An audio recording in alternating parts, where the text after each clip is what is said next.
நம்ம ஊர்ல 3 வேளையும் சுட சுட சாப்பிட்டோங்க. இல்ல இங்க சுட வச்சு சாப்பிடுறீங்க.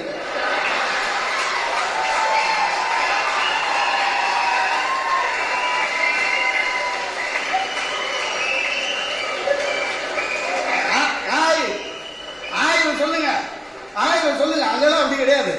சரியா? காலையில பண்ணது மத்தியானம் வந்தா திட்டுவோம். இன்னும் காலையில தான் அதே சட்னி, மத்தியானம் அதே சட்னி. நான் இங்க அப்படி கிடையாது. 2 பேரும் வேலைக்கு வரீங்க, தப்பில்லை.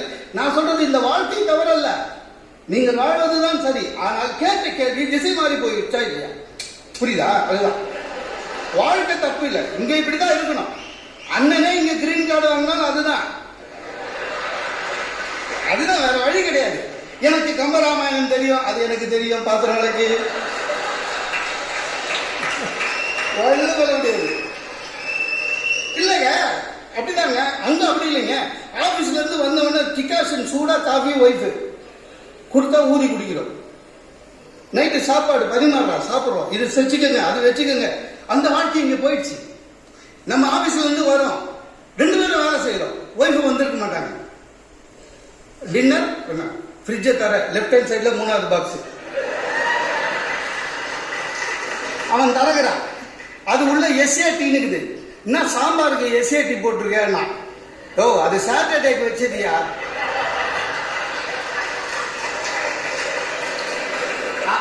அதுக்கு முன்னால ஏன்னு ஒண்ணு இருக்கும் பாருன்னா. ஆமா, எஸ்ஏடிக்கு முன்னால ஏ, அது அடுத்த சாட்டர்டேன்னு அர்த்தம்.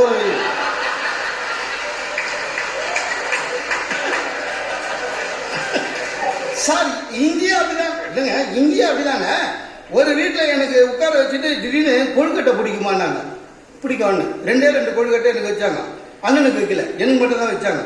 அப்புறம் நான் சொன்னேன், எனக்கு கொழுக்கட்டை பிடிக்கும்னு உங்களுக்கு எப்படிங்க தெரியும்னு. உங்களுக்கு இல்லைங்க, பிள்ளையாருக்கு பிடிக்கும்னு விநாயகர் சதுர்த்திக்கு பண்ணது உள்ள இப்போதான் கண்டுபிடிச்சி எடுத்துன்னு வந்தேன் நாங்க. நீங்க என்னங்க மதுரையில ஏதோ தமிழருடைய இது சூடு எல்லாம் இருக்கு, தோண்ட கிடைக்கும்னு. நம்ம வீட்டு பிரிட்ஜில் தோண்டுங்க, சங்க காலத்துக்கு முன்னால வச்ச சாம்பாரே கிடைக்கும்.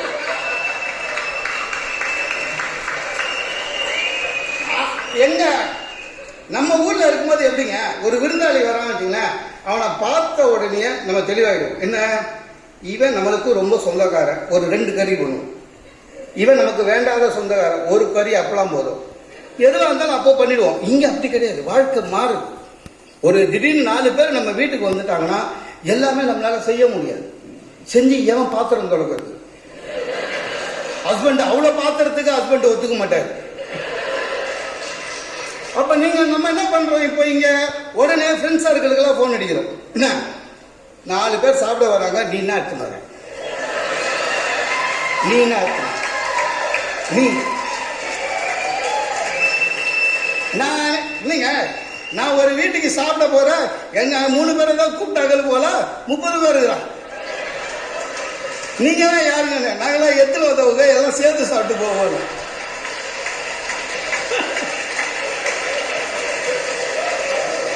நான் சொன்னேன், என்னங்க சாப்பிட்ட கூப்பிட்டு பிக்னிக் ஸ்பாட் மாதிரி ஆகிட்டீங்க, அவங்க வீட்டுல இருந்து எடுத்துனது. நம்ப மாட்டீங்க. அதுலயும் ஒரு அம்மா எவ்வளவு உஷார் பாருங்க, கார்ல இருந்து இறங்குது, அது என்ன எடுத்துன்னு வருதுன்னு பார்த்தா ஊறுகாய் பாட்டிலோட வருது. இவங்க ஆத்துல ஊறுகாய் இல்லைன்னு எனக்கு தெரியும், அதனால என்னோட ஷேர் இதுதான். உஷாரு சாப்பிட்டு போயிட்டாங்க மொத்தமா. எதுவாக இருந்தாலும் சரி. சார் நீங்க அமெரிக்காவில் இருக்கிறோம், தனி மனித சுதந்திரம், எனக்கு இன்னும் அப்படி தெரியலீங்க. தனி மனித சுதந்திரம்ன்றது இந்தியாவில் இருக்கிற நமக்கு வேற அர்த்தம், இங்க வேற அர்த்தம். அன்னைக்கு சியாட்டல்ல இருக்கும்போது என்ன பண்ண, குருசார் வீட்டு முன்னால சிக்னல் எனக்கு கிடைக்கல, பேசினே பக்கத்து வீட்டுக்கு போயிட்டேன். காம்பவுண்டுக்கு தான் உள்ள போல, காம்பவுண்டு நின்று பேசினு இந்தியாவுக்கு. குரு சார் அலறி வந்தார் வெளியில, சார் இங்க வாங்க, எது பேசுதாலும் நம்ம வீட்டிலே பேசுங்க. எனக்கு என்னன்னா, நான் பேச போட்டு அவரை பத்தி தான் வயசு கிட்ட, இவர் எதிர்க்க அப்படி. ஏன் சார்? இல்லைங்க, அவங்க வீட்டுக்கிட்ட நின்று பேசினா அவர் even he can shoot you அப்படின்னாரு. முடிஞ்சிச்சுக்காது. ஐயோ, ஏன்னா இங்க தனி மனித சுதந்திரம். நான் சொன்னேன், தனி மனித சுதந்திரம் நான் எங்க வேணாலும் போன் பண்ண முடியாதுங்க. ஆனா இந்தியா அப்படி கிடையாது, தமிழ்நாடு அப்படி கிடையாது. நம்ம வீட்டில் துவைச்ச துணியை பக்கத்து வீட்டு கோடியில மாட்டி காய போடலாம், ஒருத்தரும் ஒன்றும் சொல்ல மாட்டான். அவனே என்ன கேட்டா கூட, என்ன உன் வீட்டு துணி என் கோடியில காய போறான்னா கூட ஒரே வசனம், டே செத்து போயிட்டா கொடியை நான் தூக்கி நான் போக போறேன்.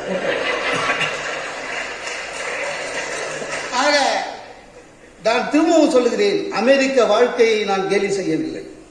உங்களுடைய வாழ்க்கை இங்கே இருந்தால் இப்படிதான் வாழணும், அதுதான் வெற்றி. ஆனால் ஒன்று, கேட்கப்பட்ட கேள்வி வெளிநாட்டு வாழ்க்கை திசை மாறி இருக்கிறது, வாழ்க்கை திசை மாறி இருக்கிறது என்று சொல்லி என் முதல் சுற்றை முடிக்கிறேன். நன்றி, வணக்கம்.